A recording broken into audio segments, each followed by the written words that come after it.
Hey guys, welcome back to the channel. Welcome back to another video on Sacked in the Morning. I'm your host Caleb, and Tottenham Hotspur have announced the appointment of Thomas Frank replacing Ange Postecoglou after he was let go despite winning the Europa League.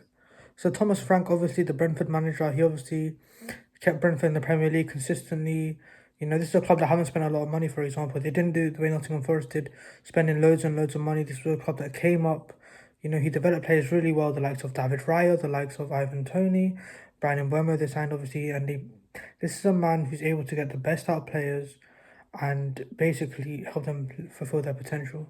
Obviously, Brentford were a selling club. They were never going to, for example, get to that next level because that's not the way they operate. They know that if a bid comes in for likes of a Raya or a Tony, just a couple to give you an example, they will let the player go. And that's fine. That's how they have to operate, and I have plenty of respect for that. Now, obviously, Thomas Frank has the opportunity to go to a Tottenham Hotspur. We'll see how well he does. It's very exciting now for him. You look at the way Tottenham Hotspur played last season. I mean, it was very chaotic. It was, you could say, gung ho football. And to be honest, at the end, Tottenham pretty much just said, I think pretty much from February onwards, they pretty much just said, once they got knocked out of the Carabao Cup and the FA Cup, they said, all right, we're going to just put the league to the side, all our eggs are in the Europa League basket. And it did pay off. They won it. They won their first trophy in 17 years, a major trophy as well, you know, of real significance in the Europa League, which gets them Champions League football for next year. But obviously, 22 defeats isn't excusable for a club of Tottenham Hotspur size.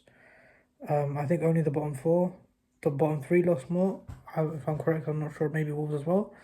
So I can understand why Ange Postecoglou has been let go. I understand the players loved him. We've seen tweets from like Christian Romero, Van der Ven saying he didn't really understand the decision. Basuma leaked his messages with Ange saying how much he loved him, etc. But the reality is, I didn't really think Tottenham Hotspur had a direction, and made this an opportunity for Thomas Frank now to give his sort of the opportunity for him to establish himself as Tottenham Hotspur manager, for him to adapt. I think that's the key thing with Tottenham Hotspur. They never adapted. By the quarter-final away game against Frankfurt, the semi-final away at Brodie and the final against Manchester United, Tottenham Hotspur played the same way week in, week out, despite who was available, despite the injuries. And once you get figured out, this is the Premier League, it's the top level. Once you get figured out, you're going to get exploited. Thomas Frank is known for his adaptivity. He went on Monday Night Football and he was explaining, for example, how well he adapts, for example, when he plays the Big Six, for example.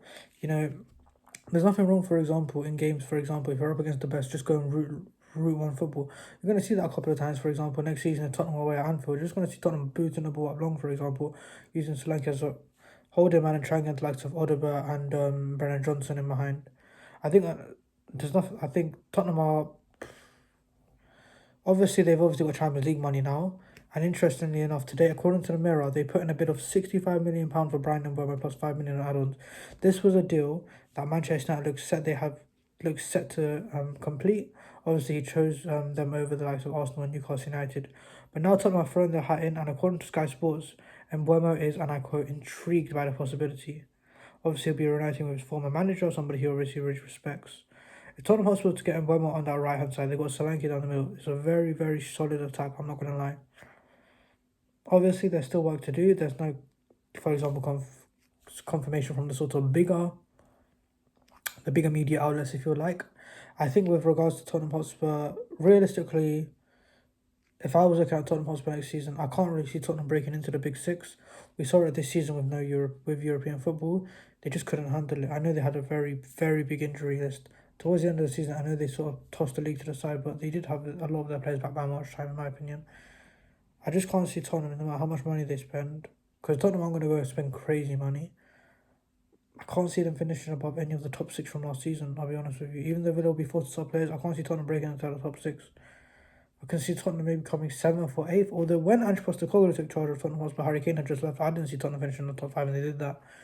Football, things change quickly in football. City and Chelsea go to the Club World Cup. Who knows what's going to happen to them next season? It's very interesting with Tottenham Hotspur, honestly.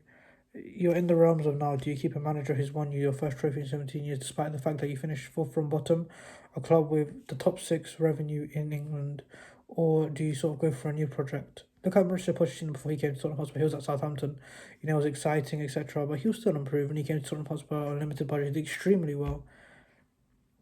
Obviously, it's early to say Tottenham haven't signed anyone yet. Obviously, they're looking to potentially make Matthias Tel permanent. They've been linked with Eze, and Mbuemo will be a great sign to get over the line. I think Tottenham's defence is really solid. I just feel like the midfield could use a bit of improvement. Bergvall's a standout player. Kulusevski's been, in my opinion, one of Spurs' best players this season. Madison's been very inconsistent. Bentancur's inconsistent. I think another one is Cuti Romero. He might be leaving. I think his Instagram post, or I'm not sure he posted it on his social media, that suggests a little anger, maybe frustration towards the board. Obviously, Tottenham are in a much better position. He's got 2 years left on his deal, so Spurs don't technically have to sell. Obviously, they could demand a lot of money from Atletico Madrid. It'll be interesting to see what Tottenham Hotspur, to be honest with you. I think that obviously it'll be better to do an assessment maybe a week before the season once clubs have made their signings and made their pre-season. A lot of clubs aren't going to be active till the 1st of July once that PSR sort of situation rolls on. But Tottenham Hotspur have no PSR issues. I think they could spend up to 200 million without breaking PSR. Obviously, that's not how Tottenham Hotspur operate. They're sort of a self-sustaining football club to have that sort of model. But yeah, it's going to be exciting for Tottenham Hotspur, in my opinion. I think next season they'll do well. I do think they potentially finish top 8, top 7. Obviously, I expect Man United to be up there as well. I don't know how they're playing once a week. Let me know what you think of the appointment of Thomas Frank. Is he the right man? And was it fair to sack Ange Postecoglou? Anyway, thank you for watching.